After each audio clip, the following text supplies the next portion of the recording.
गुरु प्यारी साध संगत जी, राधा स्वामी जी।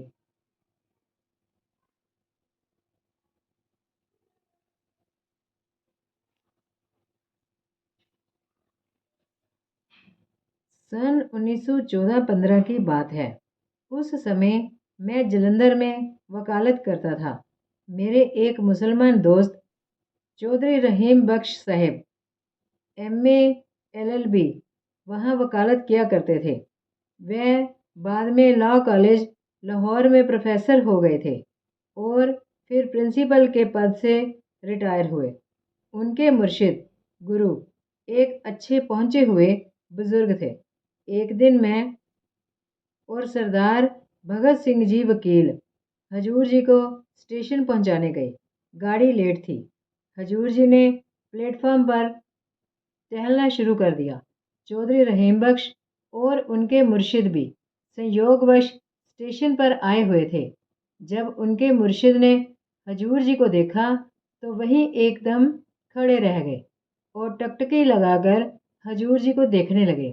हजूर जी जिधर जाते वह भी उधर ही मुंह कर लेते। 5-10 मिनट यही हालत रही। आखिर उनसे ना रहा गया। हजूर जी के पास आकर कहने लगे, आपके चेहरे का नूरे इलाही और रूहानी जलाल ऐसा प्यारा लगता है कि दिल चाहता है देखता ही रहूं। हजूर जी ने फरमाया, ये सब आपके हृदय की उदारता और पवित्रता है, वरना मुझ में तो कोई खूबी नहीं। इस पर वह बोले कि बुजुर्गों के मुख से ऐसे नम्रतापूर्ण वचन ही शोभा देते हैं। फिर जब तक गाड़ी नहीं आई वह हजूर जी से बातचीत करते रहे। दूसरे दिन चौधरी रहीम बख्श ने बताया कि हजरत कह रहे थे कि आपके महाराज साहिब फकीरों की दुनिया के शहंशाह हैं।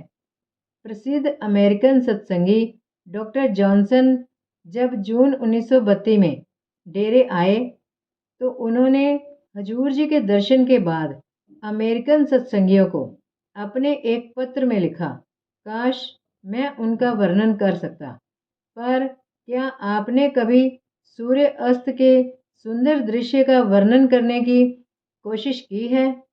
कोई शहंशाह भी इतना रोबीला नहीं हो सकता और शान भी ऐसी जिसमें मनमोहक सुंदरता और मधुर नम्रता भी हो। उनकी आवाज़ धीमी, स्पष्ट और मीठी है, मानो चांदी की घंटियां गूंज रही हों। उनकी मुस्कान कृपा और करुणा से पूर्ण है और ये स्पष्ट देखा जा सकता है कि उनके हृदय में सबके लिए प्रेम भरी कृपा की भावना है। उनके पास 1 घंटा बैठने के बाद मैं केवल उनके अद्भुत स्वरूप के सिवा और कुछ ना सोच पाता था। उनकी वाणी की संगीत भरी मिठास अभी भी मेरे अंतर में गूंज रही है।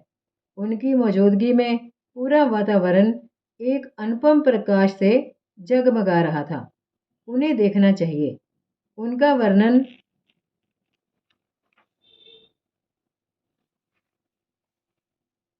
असंभव है।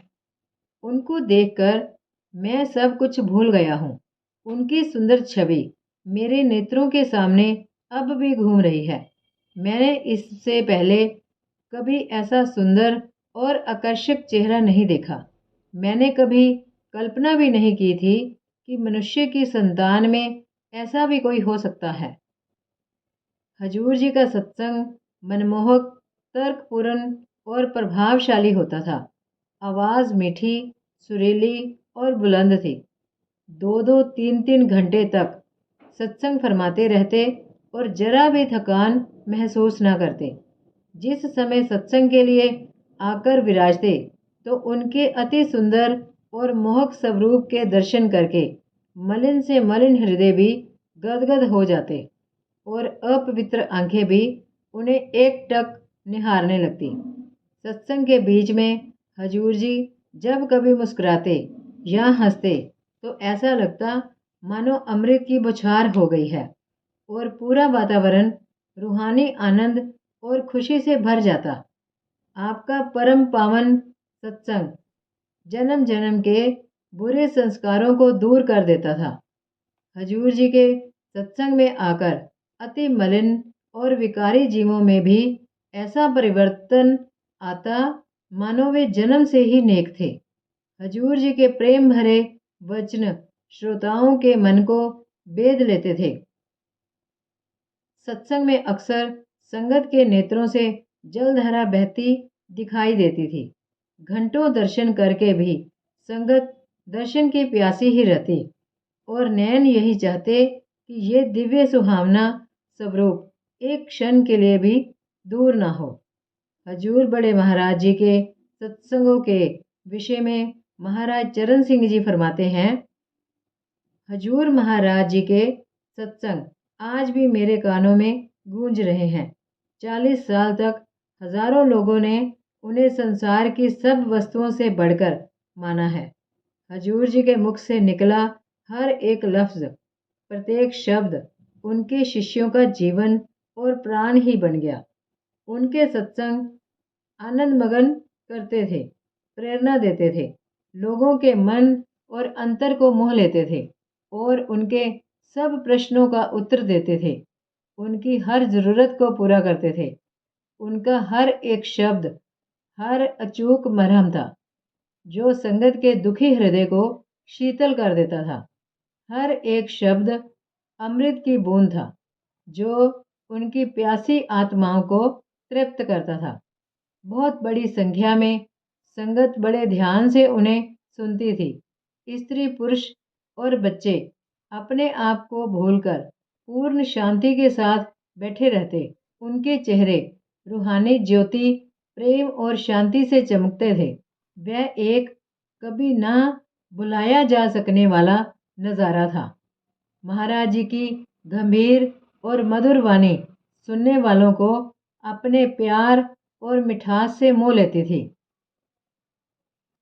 हर एक की रूह जागृत हो जाती थी और हर एक अपने अंदर जोश और ताजगी महसूस करता था।